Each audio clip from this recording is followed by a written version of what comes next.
Assalamualaikum warahmatullahi wabarakatuh. Berjumpa lagi bersama saya Hendrik Mulyana di channel Amja Foundation. Kali ini kita akan membahas mengenai mana mungkin Roky Gerung dan Ahok menista agama.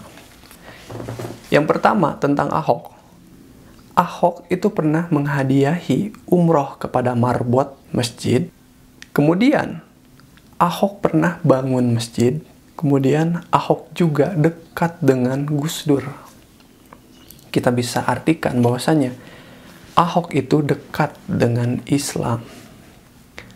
Tapi sayangnya, pada saat dia mengutip Al-Maidah ayat 51, dia lupa bahwasannya dalam tubuh Islam, interpretasi terhadap ayat tersebut itu beda-beda. Dan keduanya itu bertumpu atau bersandar pada kaidah tafsir. Jadi hasilnya ada yang menafsirkan secara inklusif dan ada yang menafsirkan secara eksklusif.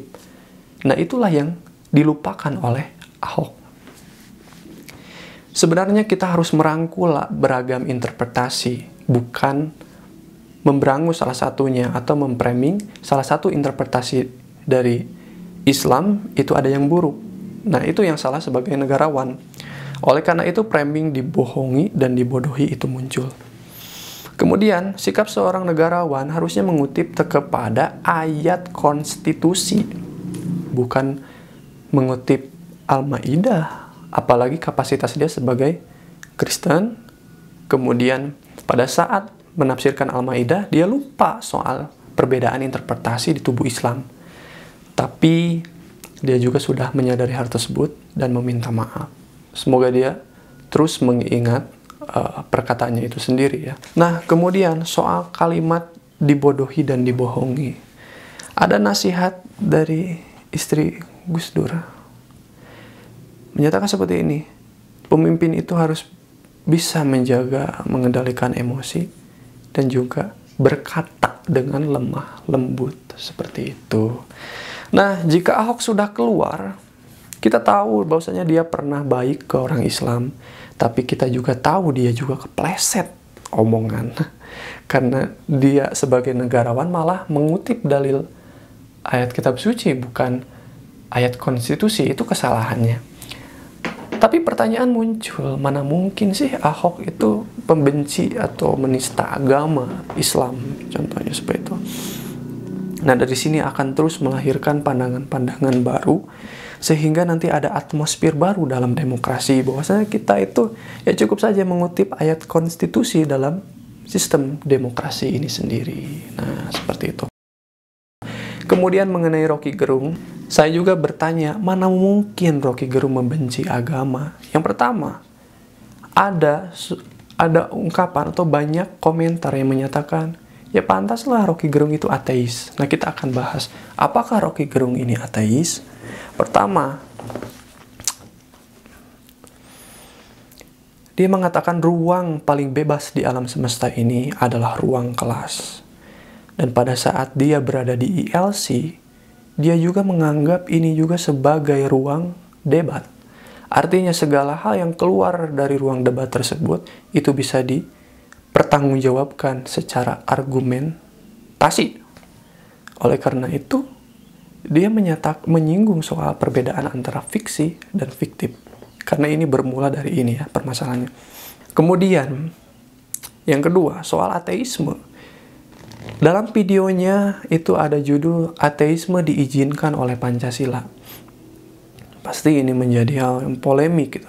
Apakah ternyata benar dia itu ateis karena membahas ini. Tapi jika kita buka, kita pelajari, maka isinya seperti ini. Dia itu mengartikan Pancasila itu diserap dari filsafat. Yang pertama tentang monoteisme, humanisme, nasionalisme, demokrasi, dan marxisme atau sosialis seperti itu. Nah, untuk bagian kedua yaitu tentang kemanusiaan yang adil dan beradab, itu diartikan kalau dibaca secara filsafat, maka itu adalah produk humanisme. Humanisme ini isinya apa sih dalam filsafat humanisme? Yaitu manusia dibolehkan untuk berhenti mengkonsumsi teologi. Roky Gerung ingin menyampaikan hal tersebut, bukan menyatakan dirinya sebagai ateisme, itu ya. Yang kedua. Yang ketiga, di YouTube itu tersebar video dengan judul Tuhan menciptakan manusia setelah membaca buku Darwin. Pasti ini menyulut apa ini polemik gitu ya, di kecurigaan langsung, wah ini ateis dia ini atau Darwinisme seperti ini. Tapi setelah kita periksa di dalamnya, ternyata begini lengkapnya. Tuhan menciptakan manusia setelah membaca buku Darwin.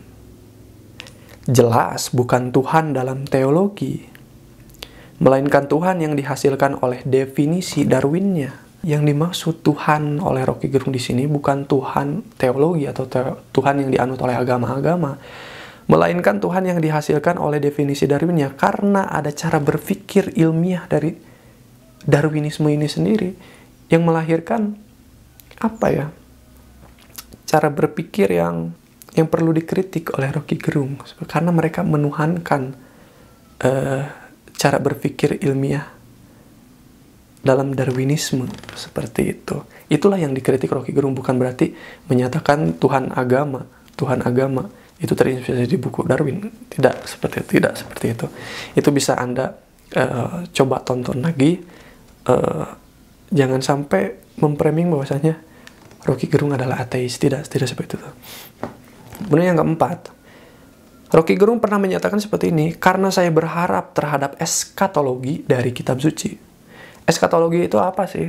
Tentang pengetahuan akhir, pengetahuan hari akhir. Kalau saya kalau saya tafsirkan sendiri, eskatologi ini sendiri ya tentang hari akhir lah. Kalau diserap ke dalam bahasa agama itu hari akhir, percaya terhadap hari akhir. Dan Rocky Gerung juga berharap terhadap kitab suci soal kan isinya ada hari akhir. Dan itu yang diharapkan oleh Rocky Gerung dari kitab suci. Dia mengharapkan sebuah keyakinan dirinya atas hari akhir seperti itu. Kita bisa menyatakan bahwasanya Rocky Gerung itu beriman kepada hari akhir. Seperti itu. Kemudian ada cuitannya di Twitter. Begini bunyinya. Kriminalisasi logika. Buset dah. Katanya seperti itu. Jika kita analisa kriminalisasi logika, ini bisa menjadi uraian yang panjang terhadap kemarin ya, antara menjelaskan fiksi dan fiktif seperti itu. Jadi dia sebagai filsuf, ya ada yang keceplosan prof, dia menyatakan prof. Tapi ada juga yang sudah enak, ya sebagai filsuf, seperti itu dia itu ya. Kemudian di dalam video Tempat Paling Bebas di Alam Semesta, Rocky Gerung berkomentar seperti ini. Dalam Islam misalnya, juga banyak ayat yang bisa diperdebatkan, ayat-ayat yang bersifat sosiologis, muamalah. Misalnya soal hukum waris, itu bisa diperdebatkan. Yang tidak bisa diperdebatkan adalah ayat-ayat yang bersifat akidah, yang vertikal, yang sudah pasti. Kita mungkin bisa memperdebatkan tentang ada atau tidak adanya Tuhan dalam Darwinisme. Tapi kalau dalam keyakinan itu tidak mungkin diperdebatkan. Setidaknya dia tahu soal pengetahuan agama Islam. Jadi dia mungkin membaca buku gitu kan, atau dari hasil debat, sehingga dia mengetahui tentang Islam. Ini kalimatnya ini bisa dikutip, bisa dicek langsung dari videonya. Dia menyatakan bahwasanya ada yang bersifat muamalah, sosiologis, tentang waris. Itu menurut saya itu tidak bisa diucapkan oleh orang-orang biasa gitu. Tapi ini hanya bisa diucapkan oleh orang-orang yang paham tentang, ya setidaknya kaidah tafsir lah, seperti itu. Dan Rocky Gerung juga pernah menolak secara keras mengenai Perpu Ormas 2017 yang ternyata digunakan untuk memberangus HTI. Meskipun ada ganjalan dari Yusril Ihza Mahendra seperti itu. Nah, kemudian kita akan terus bertanya, bagaimana mungkin Rocky Gerung ini menista agama? Padahal kita tahu bahwasanya Rocky Gerung itu seakan-akan dekat dengan orang Islam. Dia sering menyatakan asbabul nuzul, sebab turunnya jadi seakan-akan dia ingin menyatakan menafsir itu harus sesuai dengan sosiohistoris atau hermeneutika. Dia menyatakan asbabul nuzul. Itu kan kalimatnya orang Islam itu. Itu perbendaharaan orang Islam. Tapi dengan bangganya Rocky Gerung mengangkat hal tersebut. Artinya Rocky Gerung itu sangat dekat dengan Islam. Mana mungkin Rocky Gerung itu menista agama. Seperti itu. Kecuali tadi ya, Ahok. Ahok itu tidak mungkin menista agama. Cuman dia kepleset. Bedanya itu aja. Kepleset omongan. Jadi ada perbedaan antara ruang debat dengan ruang publik. Ruang publik. Dan juga mengenai delik itu sendiri. Jika Ahok itu menyebutkan Al-Maidah ayat 51, itu jelas terhadap interpretasi kitab suci. Soal orang yang menginterpretasikan Al-Maidah itu jelas orang Islam. Tapi kalau Rocky Gerung itu tidak menyebutkan kitab suci yang mana dan agama yang mana, seperti itu. Nah, kita akan sama-sama melihat bagaimana sih nasib Ahok setelah keluar. Kita juga akan mengikuti bagaimana sih kelanjutan dari Rocky Gerung ini sendiri. Ada video tentang lagu untuk mengenang Ahok. Isinya, Tuhan itu tidak pernah berjanji jalan akan selalu datar, tapi dia janji akan selalu menyertai dan juga memberi kekuatan, seperti itu. Ya, terima kasih.